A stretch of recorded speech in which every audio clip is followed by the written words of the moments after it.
Hello everyone, I'm Sean. This is Hoon. And we are the Courageour Frights, back once again for another movie review. Yes. So this time we're doing Heart Eyes. Yes. So this was a Valentine's Day slasher rom-com. So you don't see that too often. No, that's interesting categories, I guess. I guess we've had Valentine's Day slashers before, because you have My Bloody Valentine. Yeah. And then the sequel, or not sequel, whatever, the remake of that. But that was more of like a straight slasher film. This one is more of a romantic comedy that happens to basically get broken up by a Jason Voorhees type killer. Yeah. So I personally found this movie to be highly entertaining. Yeah. It's almost like definitely has a comedic elements to this movie for sure. Yeah, it's funny, but I think the humor works for it. It's funny because it's essentially like a Hallmark film. Yeah. And then a serial killer just busts into the middle of it. Yeah. Just derails everything. And that's when all the characters become very likable, in my opinion. It's like, especially the male lead. So is that Mason Gooding or something? Yeah, Mason Gooding. He came off as just like the cookie cutter male lead in a Hallmark original type film where he's just this romanticist type character. Like suave. Yeah, and then when shit hit the fan, he got real sarcastic and he just became a real character. Yeah. And I thought that was kind of cool how that character transformed and became much more likable once the events started in motion. The main lead of the film was also really good in this. And it's kind of funny because she started out in Disney again. So it's kind of like another Jenna Ortega, I guess. Yeah. Something about Disney. If you're in Disney films as a kid or a young actress, it just turns you into the perfect horror character. Yes. After that, so which I guess makes sense in a way. So this character, Hard Eyes, as the title suggests, as you can see in the poster, their gimmick is their heart-eyed mask, which is actually like a night vision infrared thing. Yeah, because I could turn it on and be like, you can see at night. Which is kind of cool. It's admittedly kind of stupid looking, but at the same time, the concept is neat. Yeah. And the weapons they use is like a variety of stuff, but it's mostly Valentine's Day themed. Yeah, because I think he has like a bow gun. Yeah, the bow gun. Yeah, it's like a bow gun and like... He's the bow gun from Resident Evil. Yeah. And then machetes that have like hearts all over them and everything else. Yeah, so he got a machete, he got knives, he's got a crossbow. Like typical slasher villain, I guess. Yeah, pretty much. Well, with the exception of the crossbow thing. Yeah, they had to get arrows involved somehow. Yeah. Cupid. He's kind of like a cross between Jason Voorhees with a bit of Ghostface in there. And this movie borrows a lot from Scream, which is kind of funny because the male lead in this, that Mason Gooding guy, is also in the Scream films.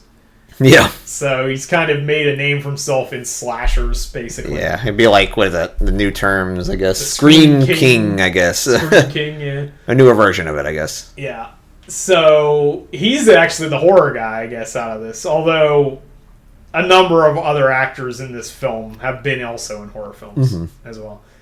So, like, the female cop in this, she was in Texas Chainsaw Massacre movie in the early 2000s. Yeah, because she looked familiar. I was like, she looks familiar. I didn't know who that was, but I was like, she looks familiar, like I've seen her somewhere before. Yeah, she was also in The Faculty, but I can't remember if she had a big role in that or not. I don't think she did. So, that's pretty much your cast of characters. A lot of people that are familiar with the horror genre. Mm-hmm. And the kills are pretty cool. It's one of those movies that it works as a comedy as well as a horror film, but it's almost more foremost horror with comedic elements. Yeah, because when they needed to be the horror parts, it definitely works. Yeah, it's just straight slasher kills. Yeah, like they're not really that comedic. No, it's more like I said, it's like a Jason Voorhees. The way the character is portrayed. Yeah, he's just kind of this hulking menace that goes around just killing people left and right. Yeah, that doesn't really talk, because there was a scene where she's like, it's like the killer, the Hard Eyes, goes out and like basically stands at like the apartment complex, and it kind of looks like something from like Halloween or something. Yeah, he also attacks them from the closet, which is like a Halloween thing. So I guess there's a little bit of Michael Myers infused in there, Then too. he gets a dildo thrown in his face. Yeah, that or vibrator or whatever. Yeah, which everything, everywhere, all at once opened up the realm of possibility and sequences after that butt plug battle. Yeah, pretty much. So I figure if that got an Academy Award, then we can have a vibrator fight. Yes, exactly. So there's a lot of wacky stuff going on in this movie, but it's not too ridiculous. No. I think it's grounded enough that it works. And I think a horror comedy, in my opinion, works really well if you could take the comedy out and still have a decent horror film. But then it's not as overbearing that way. Because we watched The Monkey before this. Yeah. And that one is more like over the top. Like almost like a goof, like it's almost like a Looney Tunes sketch or something. Yeah, The Monkey's like wacky. Yeah. I also enjoyed that one. Yeah, it was good, but it was just kind of like this one's a lot more grounded than that one. Yeah. For sure. Yeah, The Monkey's kind of wacky. Yeah. But it's also made by the guy that did Long Legs, which, as much as people thought that was like the scariest movie of 2025, I thought it was funny. Yeah, it wasn't. I don't know if it was the scariest movie, but Osgood Perkins, I think, just does. He's got a wacky style that makes everything seem like a comedy, and then Nicolas Cage added to that. Yeah.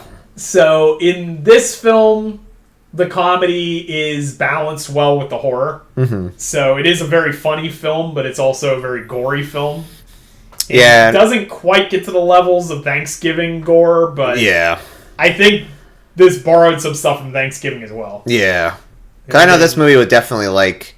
It takes the parts of rom-com, too, where you have, like, certain scenes that are kind of like the fake-out love scenes and stuff like that, which they do this in, like, this type of movie. But I think that's how... I don't really watch many rom-coms, but I know that's, like, a trope from that.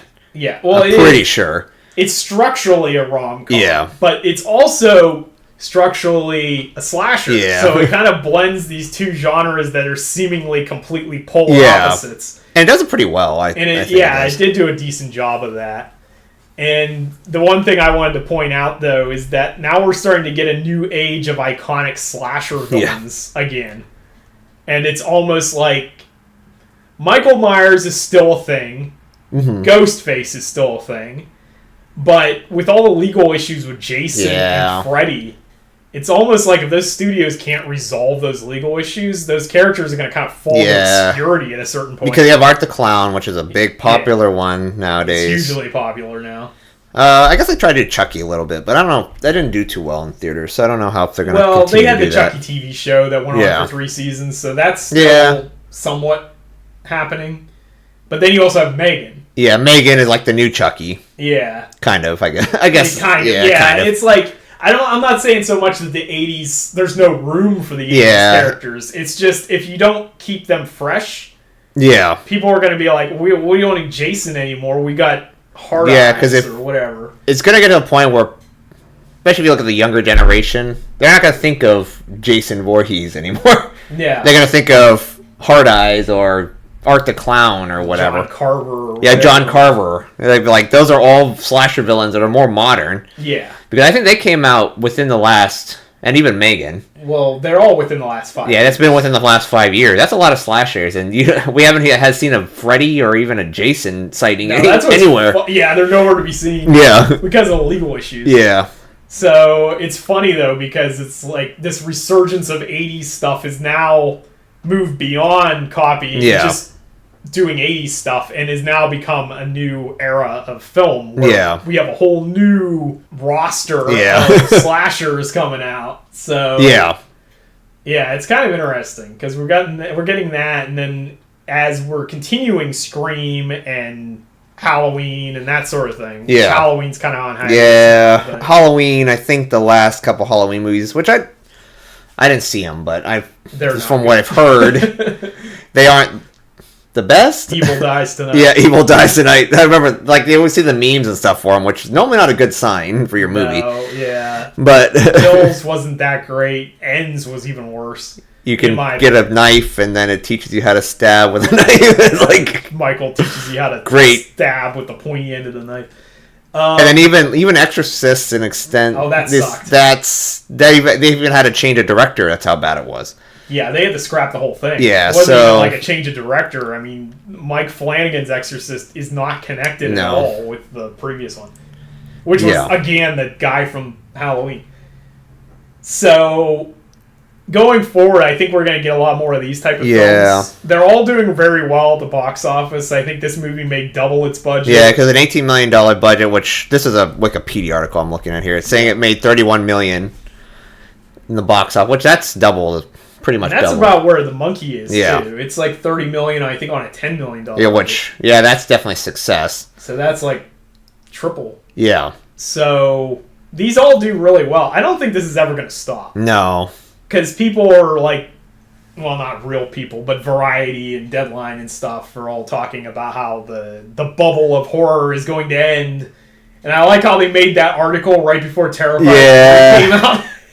And that was like the biggest movie ever made, and like at least horror in a while. Well, considering the fact that it was on a shoestring budget. Yeah. And then it pulled in whatever numbers it pulled in for a not rated movie. I think that's the reason why the horror will never end, is because you can do a budget with like whatever this budget. Yeah, the budget is $18 million or whatever, $10 million. Yeah. And it breaks in a bunch of money, so that's never gonna end. And we pushed off going to see Captain America. Yeah. 2 weeks lesser in a row film Captain America. Yeah, because Captain America, whatever it is, Brave New World. Yeah. Is like a $200 million film or whatever, and I heard it was okay. Yeah. I didn't hear it was great, but I didn't confused Hideo Kojima. I didn't think it was. I've heard it's not great and it's not terrible. Yeah. It's kind of in the middle. But when we finally got back to the theaters again, you were asking about seeing that, and then I was like, nah, let's watch The Monkey. And then this week we're watching Hard Eyes, which we kind of missed. It came out a couple weeks ago. Yeah. So, yeah, I enjoy these type of films much more than the MCU stuff. It's probably going to be more entertaining than the MCU stuff. Right. Yeah, we can't be the only ones that are putting on Marvel for stuff like this. Which is a kind of a good thing, because I guess 10 years is a long time for the way the Marvel formula was, but it's kind of going away from that. I guess once DC makes their stuff up, it probably will come back, but we'll see. Well, we'll see what happens with DC. That's a big question for cinema as a whole. But a totally unrelated topic. Yeah. So anyway, definitely recommend this film. It's got some great bloody kills. It's got some really funny humor. Yeah. Like, even if you don't care about romantic comedies at all. Yeah. This one's likable. Yeah, they do a really good job blending the two genres together, so. Yeah, and it's kind of a 80s style slasher. Yeah, and if you like a movie that's just kind of entertaining, this is a pretty entertaining movie. Yeah. Just in general. I agree with that. And all the acting's pretty decent. Yeah. And there's nobody that really stood out as a terrible actor or anything like that. Like, everyone's pretty likable. You got some assholes, but they're like not so over the top, but they're just funny. Yeah, they're funny So the dialogue just works, I think. So that's going to be our review of Heart Eyes, non-spoiler review, I guess. So if you like the video, give us a thumbs up, consider subscribing for more like this in the future, and let us know your thoughts about this movie in the comments below, and you too could feel the strength welling within. See ya.